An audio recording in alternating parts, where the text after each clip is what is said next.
Alright guys, we're going to go over to man-to-man offense here. So we're going to be looking over here. This is the offensive side. Over here we'll be going over defense. So what I want to show here first is this is how we start. I want everyone to notice how our big guy, who's always going to be number 5, is at the bottom every single time. Okay, now positions are generally 1, 2, 3, 4, 5, and going from shortest to tallest. But for our case, we're going to want our 2 best ball handlers being our 1 and our 2. So for the spacing for this, I want you guys to notice how the 4 and the 3 are even with the free throw line and outside the 3-point line. That is very important that we space this correctly. And another thing we need to notice is how the 1 and the 2, none of them are staying right in the middle. If we had someone staying in the middle, that's going to cluster one side up over the other. So when we're bringing the ball up the court, we're not taking it straight to the middle of the 3-point line. We're going off to one side or the other, and the other person's filling. Okay, this is our base offense. This is how it should look if we aren't moving, if we're just standing there and just kind of demonstrating.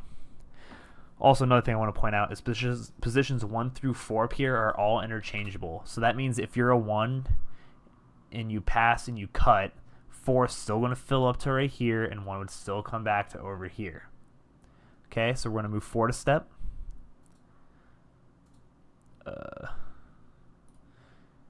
Okay, 2's going to pass the ball. 2 passes the ball to 1. Okay, hold on, that looks awkward. So I'm going to go over it really fast, really quick.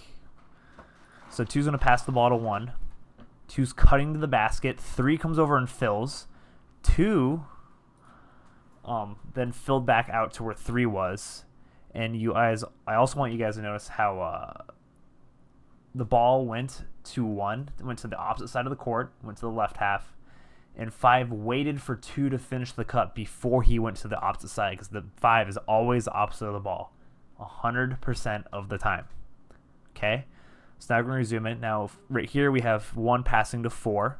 4 receives the ball. 1's coming and setting a screen for 4. 4 is going to come around the screen with the ball in his right hand. He puts it in his right hand because it's on the outside. So he's going to dribble to the middle. Okay, so he dribbles to the middle. Now we're back in our base offense that we recognized from before. The ball's still in the left half of the court. 5 is still on the right side of the court. He's always opposite of the ball. So now 4 is passing to 3. 4 is coming now, instead of cutting or setting an on-ball screen, he's going to go set a screen off the ball. So if our 1 here is a really good shooter, this might be a good idea to get open 3-point shots.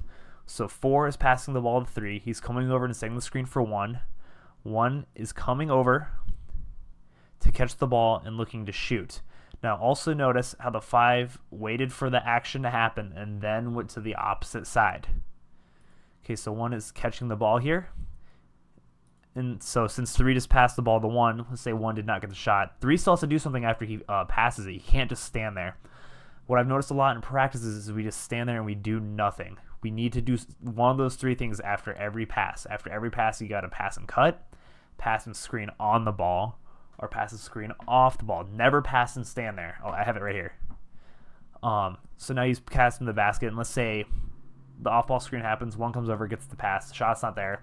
And since 3 just passed the ball, he decides to cut, and he gets the ball. Now he has an option. He has a defender right here. This defender had to make a choice between guarding 3 or guarding 5. Most of the time, you want to defend the guy that has the ball, if not 100% of the time. So 3 needs to be looking to make the pass to our 5 right here, which he will do for a nice open layup. Okay, that's kind of the basis of our offense. Another thing I noticed that you guys do is a lot of the time, here, let me throw a defender here, back up to here. Okay, a lot of the times you guys will have your defender right here, and you kind of feel uncomfortable passing or cutting in front of him because he'll try to stop you. So you guys go behind. However, if you go behind him, he can easily follow you back with taking less steps so he doesn't have to go as fast. What I want you guys trying to do every single time is if you pass here and you go to cut in front of him like this, towards the side of the ball. It makes it the passing for the guy with the ball way easier. It gives you a better chance in getting the ball, and it gives us a better chance in scoring. Okay, now let's look over at the defensive side. So let's say we are defending ourselves. A lot of teams run a 4-out offense because not everyone's super tall, and it's way easier to score from the perimeter than it is in the paint. with four, like with all guards. I don't think we have anyone over 6'2" on our team, so this is why we run this offense. So if the ball is in the corner here, what we're going to do is we're going to have our guy match up directly with him, straight up on him. Okay, our 4 is guarding the ball. Okay, and we're going to be running a funneling defense. So our 4 here, we're now the X's. We want him to make the guy go this way, towards the baseline, okay? Don't let him into the middle. We're going to force him to the corners. Okay, so imagine there's a triangle right here. Triangle right here. That is where they're not allowed to go. So what you could do is you kind of favor one side, and he's going to see that over here is open, so he's going to try to go this way. And you're just going to keep cutting him off, making him go sideways, waste time, make him put himself into a hard position. Okay? So let's move forward a step. Now 4 passes the ball to 1. Actually, no, we're going to go back a step. So yeah, so that's how we're playing with someone straight up. So if the ball's in the corner, like if we were to pass it like left, 4 is playing him straight up. 1 is denying their 1 the ball. Our 2 right here, he's in help. Since he is more than 1 pass away, he's in help. 1 pass, 2 passes.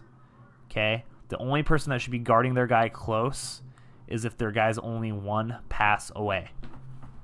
Okay? So, since 2 is 2 passes away, he's in help where he can still get back kind of quick, but he can also still help if this guy somehow dribbles middle, which you shouldn't be able to dribble middle because we want him to go outside. Okay? And then our 3, who's over here, is way down helping our 5 with that guy. If they have someone that's bigger than us, this guy's going to be probably like right here.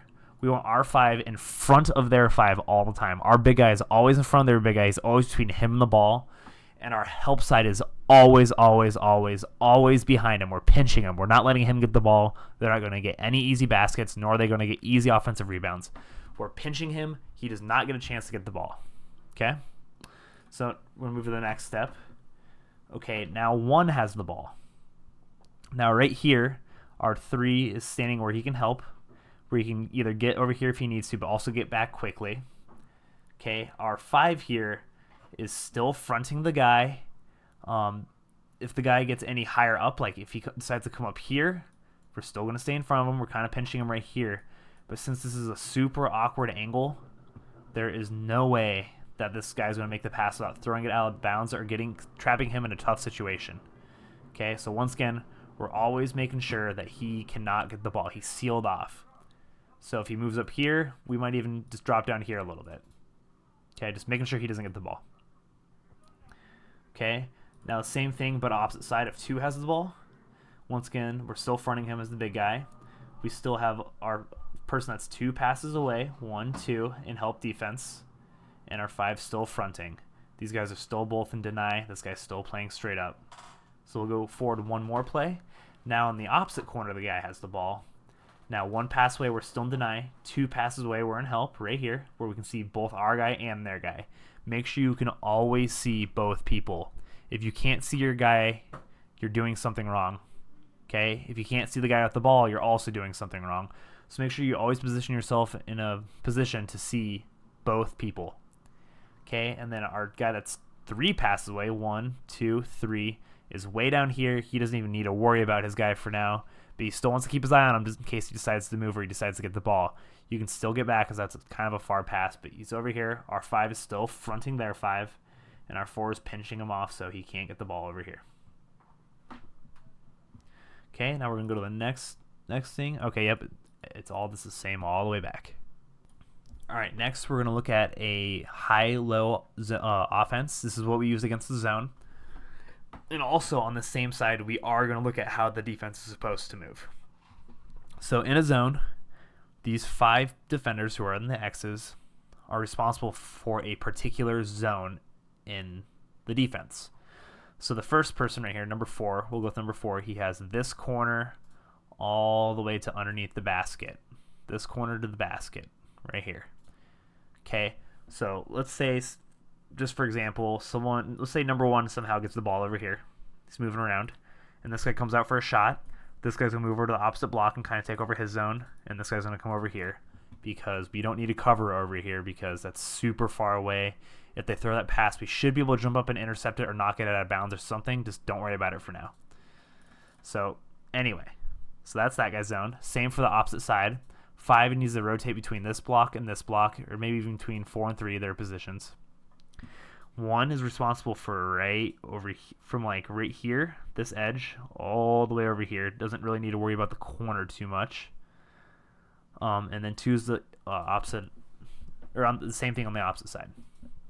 Okay, now the weak spot in this offense is right where the offensive 4 is. Right here. No one really guards the free throw line. It's kind of tough to do because these 2 defenders have to cover so much ground they're going to get tired, and they have to run really far. So the entire point of this offense is we're going to start the ball top and center. Okay, one of these 2 defenders is going to come up and guard him. So let's say 2 is guarding him. Okay, so we go to the next play. He passes it to 2. R2. The defensive 2 is going to run over to the offensive 2, guard him, while 1 comes up and kind of plays a little bit of deny on the 3, but not too much because he needs to stay there and help.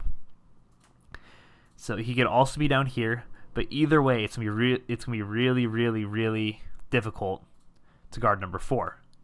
So what our entire idea of our offense here is to get the ball to number 4.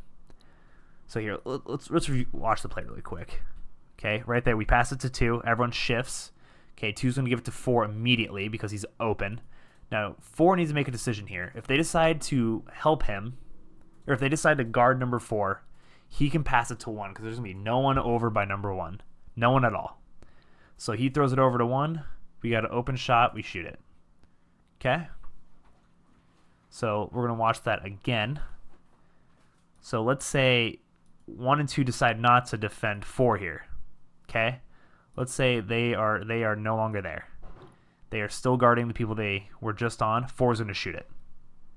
Okay? Also, number 5 is running around back here, sneaking around. If 4 has the ball, and these defenders are kind of like haphazardly playing, 5 can just pop out, get the ball, score. Okay, really simple offense. The hardest thing about this offense is recognizing the defense. So whoever is our point guard needs to, every time down the court, look at what their defense does. They need to see if they're picking up men and running around, depending on or like chasing their guy around, or if they're just staying in a particular zone. Really easy to tell. So yeah, look into that.